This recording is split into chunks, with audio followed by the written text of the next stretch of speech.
Hello students.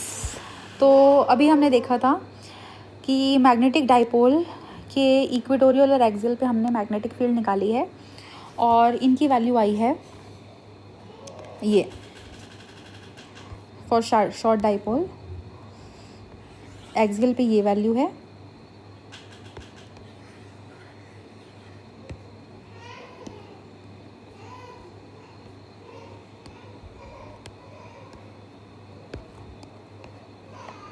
और equatorial पे ये वैल्यू है।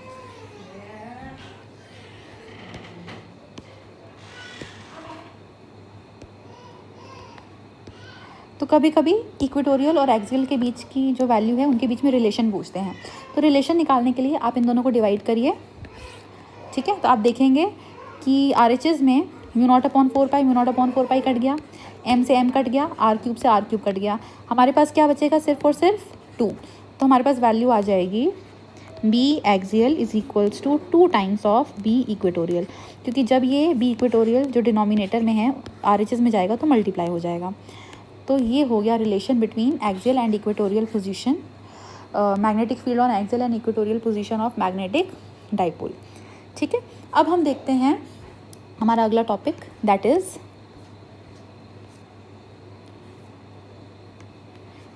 Torque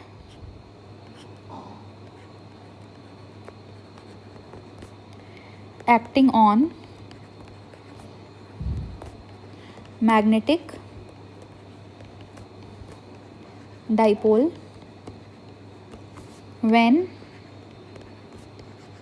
placed in external uniform magnetic field, ठीक है। तो बेटा आप देखिए, हमारे पास एक मैग्नेटिक डाइपोल है, हम बनाते हैं यहाँ पे।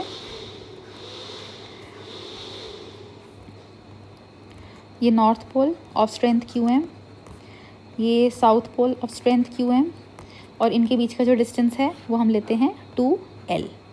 कुछ भी डिनोट कर सकते हैं, 2L, 2A, 2M, 2Q, ठीक है। एक वेरिएबल लेना है बस। तो इनके बीच का ये डिस्टेंस हमने लिया 2L, ठीक है। अगर हम इस मैग्नेटिक डाइपोल को एक्सटर्नल मैग्नेटिक फील्ड में रखेंगे, सपोज करिए हम ये जो वाइट लाइंस हैं ये uniform external magnetic field lines को डिनोट कर रही हैं। और यूनिफॉर्म मैग्नेटिक फील्ड को किससे डिनोट करते हैं? पैरेलल इक्वी स्पेस्ड लाइन से, ठीक है। देखो ये सारी लाइंस पैरेलल हैं, ठीक है, और इक्वली स्पेस्ड है, यानी कि इनके बीच की स्पेसिंग क्या है? बराबर। ऐसा नहीं है कि ये इंटरसेक्टिंग लाइंस हैं या फिर कहीं स्पेसिंग ज़्यादा है और कहीं नज़दीक है। ये यूनिफॉर्म फील्ड नहीं बताता, ठीक है। यूनिफॉर्म मैग्नेटिक फील्ड या इलेक्ट्रिक फील्ड डिनोट करने के लिए पैरेलल लाइंस लीजिए और इक्वली उनके बीच की स्पेसिंग बराबर होनी चाहिए। तो हम इसे एक्सटर्नल यूनिफॉर्म मैग्नेटिक फील्ड जिसका स्ट्रेंथ है B उसमें प्लेस करते हैं। तो सबसे पहला सवाल आता है कि इसमें टॉर्क क्यों लगेगा, दूसरा लगेगा तो कितना लगेगा, उसकी वैल्यू निकालनी है। तो देखिए बेटा, मैग्नेटिक फील्ड का डायरेक्शन होता है from north pole to south pole, ठीक है, नॉर्थ से साउथ। अब मैग्नेटिक फील्ड स्क्रीन में आपको दिख रही है लेफ़्ट से राइट, करेक्ट, लेफ़्ट से राइट। और वैसे मैग्नेटिक फील्ड का डायरेक्शन होता है नॉर्थ से साउथ, तो लेफ़्ट से राइट स्क्रीन में और नॉर्थ से साउथ उसका एक्चुअल डायरेक्शन। इसका मतलब लेफ़्ट साइड पे कहीं ना कहीं नॉर्थ पोल है और राइट साइड पे कहीं ना कहीं साउथ पोल है। तो ये नॉर्थ और ये नॉर्थ रिपेल करेगा, इस पर फोर्स लगेगा, ये साउथ और ये साउथ रिपेल करेगा, इस पर फोर्स लगेगा, तो ये घूम जाएगा, करेक्ट। ये क्या कर जाएगा? रोटेट कर जाएगा। अच्छा, अब उल्टा रोटेशन में कुछ स्टूडेंट्स को दिक्कत हो सकती है, खैर उस ज़्यादा फ़र्क नहीं पड़ता। आप देखिए, तो एक तो इस पर फोर्स लग रहा है, दूसरा वो फोर्स कितना लगता है उसकी वैल्यू देखते हैं। अभी आपको पीछे बताया था ना ये, अच्छा रब कर दिया था वो पोर्शन, तो आपको शुभी मैम ने पढ़ाया है। Magnetic field is given by magnetic force per unit pole strength. तो फोर्स को हम लिख सकते हैं QM इंटू B, यानी कि ये QM पे फोर्स लग रहा है जब उसे B मैग्नेटिक फील्ड में रखा है, ठीक है।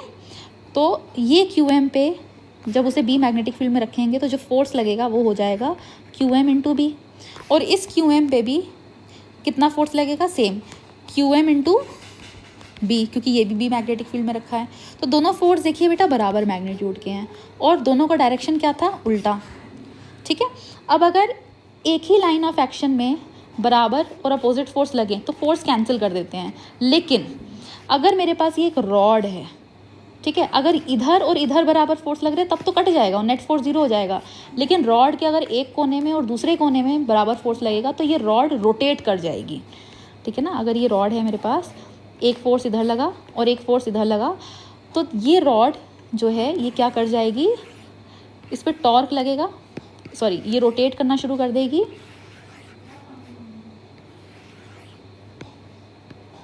ये रोटेट करना शुरू करेगी, ठीक है। यानी कि और रोटेशन तब होता है जब उस पर क्या लगता है, टॉर्क, ठीक है। ये टॉर्क हमने 11th क्लास में पढ़ी थी। इस टॉर्क का फॉर्मूला होता है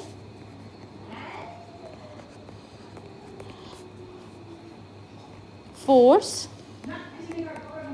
इनटू परपेंडिकुलर डिस्टेंस, ठीक है। तो आप देखिए बेटा, तो हमने अभी तक ये देखा है कि जब हम एक मैग्नेटिक डाइपोल को एक्सटर्नल मैग्नेटिक फील्ड में रखते हैं तो उस पर टॉर्क क्यों लगती है, क्योंकि उसके दोनों पोल्स पे इक्वल और अपोजिट फोर्स लगता है। इस वजह से वो क्या प्रोड्यूस करता है, कपल, यानी कि टॉर्क, ठीक है। अब हमें उस टॉर्क की वैल्यू निकालनी है यूजिंग ये जो हमने फॉर्मूला क्लास 11th में पढ़ा था। तो फोर्स तो अभी मैंने आपको बताया ना, फोर्स होता है QM इंटू बी, इसको नोट कर देते हैं फोर्स की जगह। टॉर्क को डिनोट करते हैं टाउ से, तो हम वैल्यू लेंगे tau is equals to, force की जगह लिखा QM इंटू बी। अब देखते हैं परपेंडिकुलर डिस्टेंस, ठीक है। तो बेटा फोर्स का डायरेक्शन अभी आपको बताया था ना, इस केस में ये फोर्स ऐसे लग रहा है ना, दोनों पोल्स पे बना के बताया था। तो परपेंडिकुलर डिस्टेंस देखो बेटा इनके बीच का, ठीक है, ये देखो, ये इनके बीच का ये हमारा फोर्स है, ठीक है। इनके बीच का ये डिस्टेंस है ना, हमें ये डिस्टेंस निकालना है, ठीक है। अब आप देखो ये 2L है, अगर ये एंगल थीटा हुआ, ये 2L है, अगर ये एंगल थीटा हुआ तो ट्रिग्नोमेट्रिक रेशियो की मदद से आप चेक कर सकते हैं, ये आ जाएगा 2L साइन थीटा। मैं बताती हूँ कैसे। इसको थोड़ा बनाते हैं किसी और कलर से, मैं आपको बना के दिखाती हूँ। सपोज़ करिए हम ले लेते हैं ये कलर, ठीक है। देखिएगा आपको ये ट्रायंगल दिख रहा है, करेक्ट।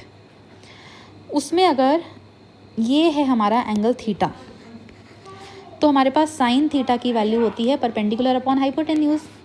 तो ये इस थीटा के लिए ये परपेंडिकुलर है x जो हमको निकालना है, ठीक है, और हाइपोटेन्यूज है कितना, 2L, तो हम लिख देते हैं x अपॉन 2L। तो क्रॉस मल्टीप्लाई करके ये 2L इससे मल्टीप्लाई हो जाएगा, हमारे पास किसकी वैल्यू आ जाएगी, x की। तो हमारे पास x की वैल्यू आ गई 2L साइन थीटा, करेक्ट। तो यही मैंने आपको बोला था कि दोनों फोर्सेस के बीच का परपेंडिकुलर डिस्टेंस कितना है, 2L साइन थीटा। तो इसको यूज़ करते हैं। टॉर्क की जगह लिखा टाउ, फोर्स की वैल्यू लिखी QM इंटू बी, और परपेंडिकुलर डिस्टेंस की जगह क्या लिख लेंगे, 2L साइन थीटा। और कई बार आप यूज़ कर चुके हैं ये QM इंटू 2L, ये क्या होता है, मैग्नेटिक डाइपोल मोमेंट, जिसको किससे डिनोट करते हैं, स्मॉल m से।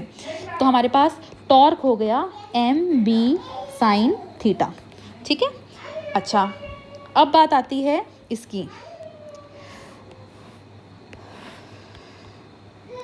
ठीक है, कि ये जो है हमारा साइन थीटा वेक्टर्स में क्या कंट्रीब्यूशन दे रहा है। बेटा मैग्नेटिक डाइपोल मोमेंट m का डायरेक्शन होता है from south to north, correct. तो ये बनाते हैं साउथ से लेके नॉर्थ, ये हो गया मैग्नेटिक डाइपोल मोमेंट का डायरेक्शन, ठीक है। और ये किसका डायरेक्शन है, ये मैग्नेटिक फील्ड का डायरेक्शन है, करेक्ट। तो अगर ये एंगल हमारा थीटा है तो ये भी तो थीटा होगा, ठीक है। तो हम कह सकते हैं थीटा एंगल किसके किसके बीच का है, मैग्नेटिक मोमेंट और मैग्नेटिक फील्ड के। थीटा अगर इसके और इसके बीच का एंगल है, तो दो वेक्टर्स के बीच का जब साइन एंगल होता है तो उसको हम डिनोट करते हैं क्रॉस प्रोडक्ट से।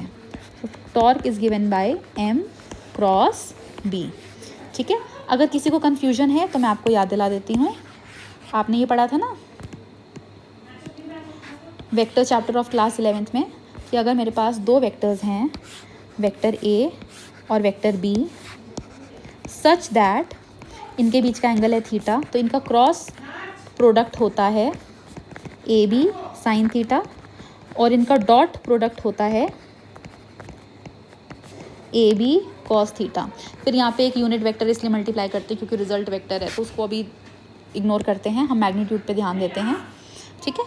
तो देखिए AB साइन थीटा किसके बराबर है, A क्रॉस B के। तो इसी तरीके से एम बी साइन थीटा, क्योंकि थीटा एम और बी के बीच का एंगल है, किसके बराबर होगा, एम क्रॉस बी के। So torque acting on a magnetic dipole when placed in external magnetic field is given by M cross B. तो ये हमने टॉर्क निकाल लिया। मैं फिर से रिपीट कर रही हूँ बेटा, जब भी एक मैग्नेटिक डाइपोल को एक्सटर्नल मैग्नेटिक फील्ड पे रखते हैं तो दोनों पोल्स पे इक्वल और अपोजिट फोर्स लगता है, ठीक है।